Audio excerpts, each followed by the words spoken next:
দেখ রে ভাই, আমি আজকে নতুন হিরো সাইকেল নিলাম। বাহ ভাই, সাইকেলটা তো খুব মজার হয়েছে। তো ভাই কত তো নিলি সাইকেলটা? ভাই 150 টাকাতে নিলাম। বাহ ভাই, ভালোই করেছিস। আমি এই জমি গেলা 150 টাকা সব কিনে নিলাম। হ্যাঁ রে, তুই একদম ফালতু কাজ করেছিস। এখনকার দিনে আবার জমি করলে এধারে জমি কোনো দামই নাই। যার কাছে সাইকেল আছে তো এখন সেরানি রে। হ্যাঁ। আরে ভাই, এসে জমিগুলো সব বিচি দাও গা, এগুলা কোনো কাজের লয়। নিয়ে একটা সাইকেল কিনো গা।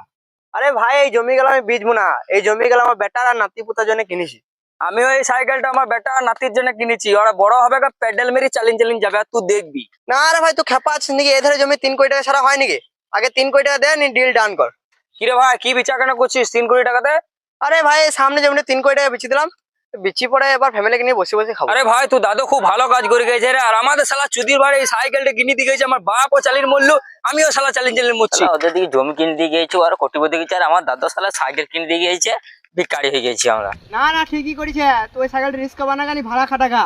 আর ছোট ভাই, তুই একটা সাইকেল কিনগা, নিপর ফেরি করি বাড়াগা। তো বন্ধুরা, এই ভিডিওটা বাস্তবের সঙ্গে ম্যাচ করে ভিডিওটা বানানো হয়েছে। তোমরা সকলেই জানো যে যে কোনো জায়গায় ইনভেস্ট করতে গেলে একটু ভাবনা চিন্তা করে ইনভেস্ট করা দরকার। তাই তোমরা যেখানে ইনভেস্ট করবে তার জন্য ফলটা খুবই ভালো হয়, সেই রকম ভাবনা চিন্তা করবে, ইনভেস্ট করবে। এটুকুই বলা ছিল। আর ভিডিওটা যদি ভালো লাগে তাহলে লাইক করো, কমেন্ট করো। আর এরকম ভিডিও দেখার জন্য আমাদের চ্যানেলটাকে অবশ্যই সাবস্ক্রাইব করো। ধন্যবাদ।